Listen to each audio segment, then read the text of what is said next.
There will be moments in your faith journey when you come up to a block in the road, leaving you confused in your calling. You begin to ask yourself, how did I get here? This is not what ministry was supposed to look like. And you begin doubting if you're living out your purpose. What do you do? Is it time to move or change? I want to encourage you in your calling by sharing with you 3 truths to help you navigate this journey well.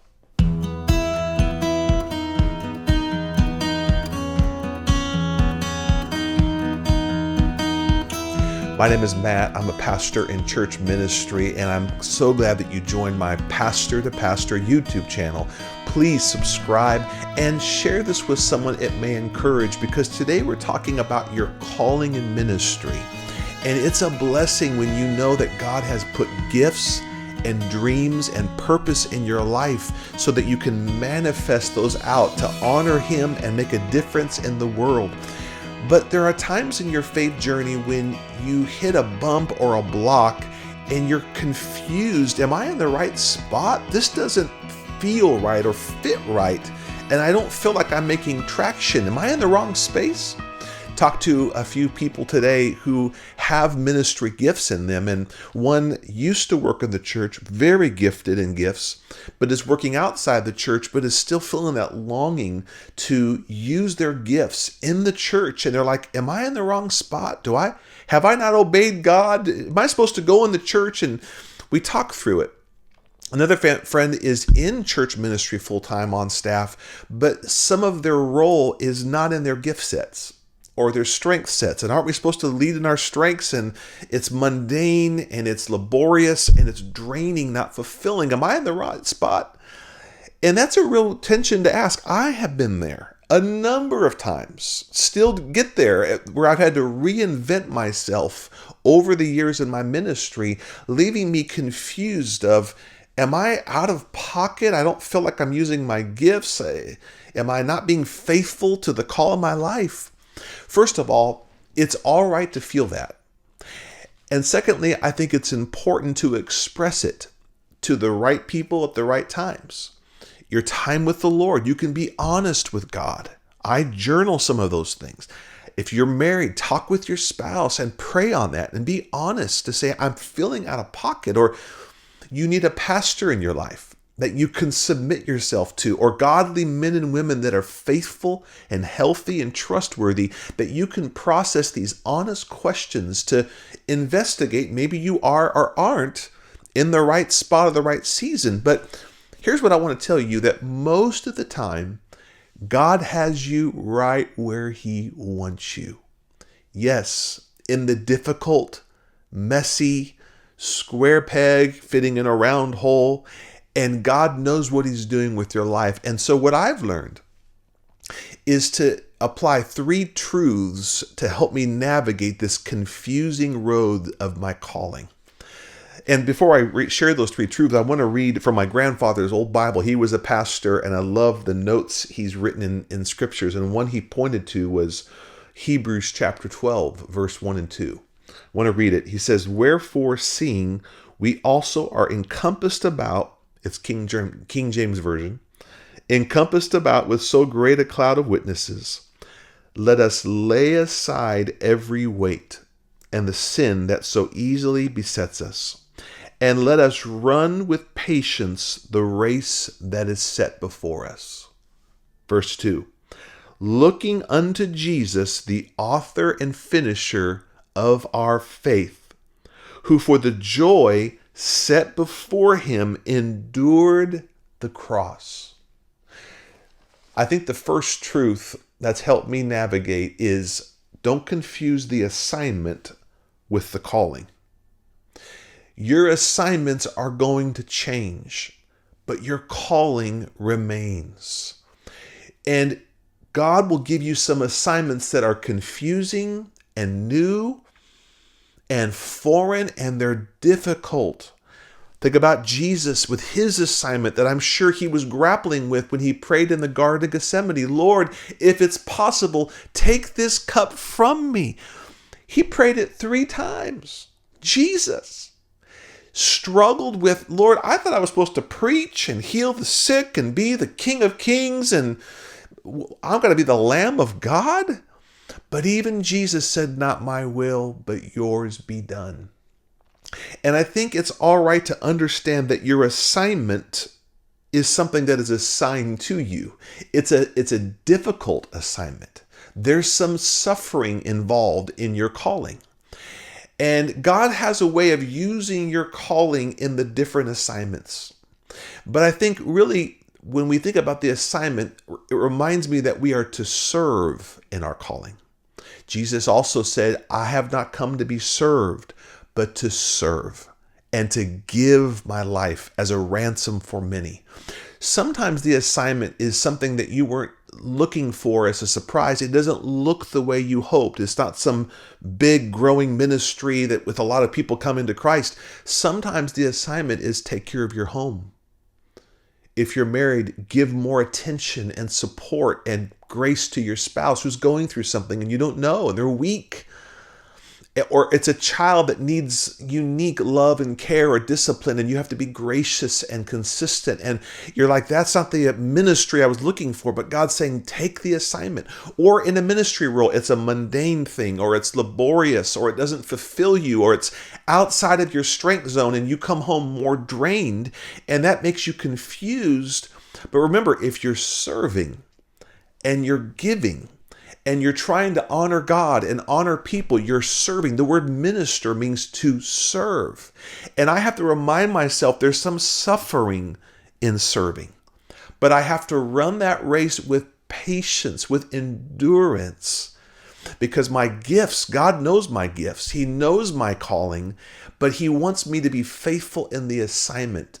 So look for what's in front of you. What's at home?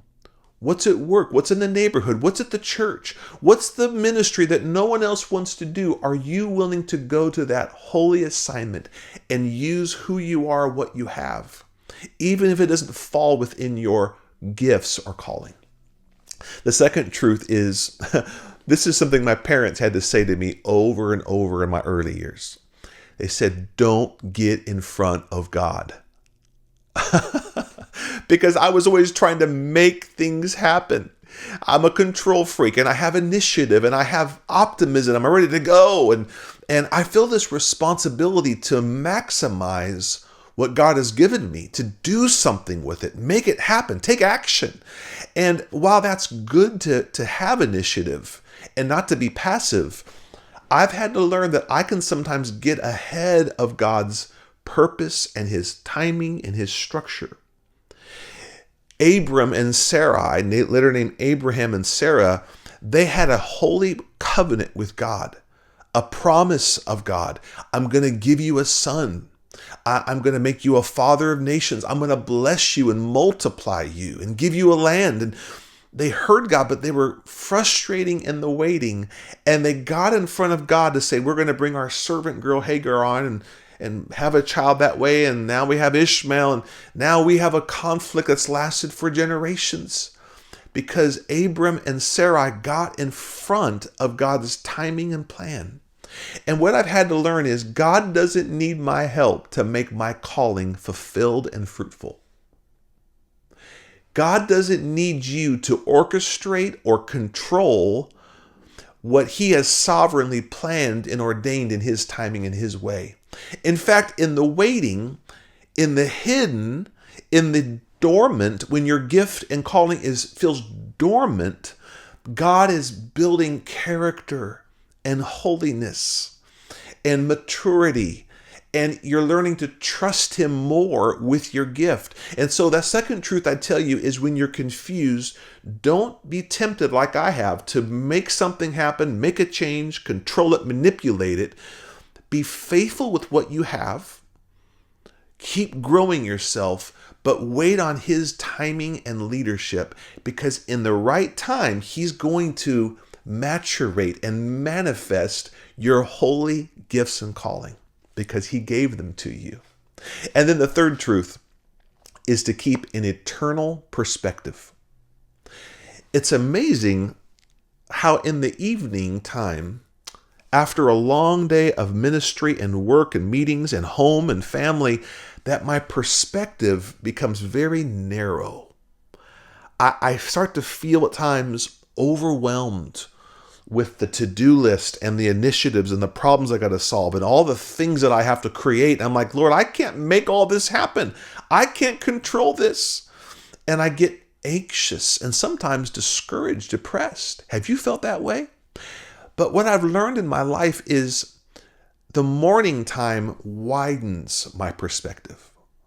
After a good night's sleep, after resting in the Lord, after prayer and trust, the Bible says His mercies are new every morning. Oh, I love that. I have to not trust myself when I get overwhelmed and my perspective narrows. It's all on me. It's all got to happen. What if this breaks? What if I fail? What if I don't make it? Hey, God has a bigger perspective in your life, both in this life and in the forever life, eternity. That whatever is happening in the world can get overwhelming. The inflation, the wars and rumors of wars, the broken world, the sin, the anxiety, and realizing that whatever struggle or suffering we have to endure on this earth, run the race with patient endurance that is set before you. That means I don't have to control or fix or figure out my future. I have to just be faithful and full of faith, trusting Him, because one day, a day is coming, Book of Revelation, where there's no more crying or tears. The earth is beautiful. He makes something new. Behold, He makes all things new. And Jesus wins. And we don't have to worry about what happens if. What happens if I don't fulfill my calling? I love Romans 8:28. He says He works all things together for good for those who love Him and are called according to His purposes. Oh, that should bless you today. That you need to have this holy perspective, bigger perspective, and eternal perspective. That God is working all the failures and the misses and the lack, and you're not good at everything and you can't do everything. Just do you. Give your best, trust Him with the rest, and watch God work all things together. Because it reminds me, I'm not in this calling alone. I'm partnering with a holy God, the Holy Shepherd, the Good Shepherd, and He is going to fulfill your holy purpose. You don't have to do it. Hope this encouraged you today. You are called. You do have holy, beautiful, God-given gifts, and He's going to fulfill His purpose in your life.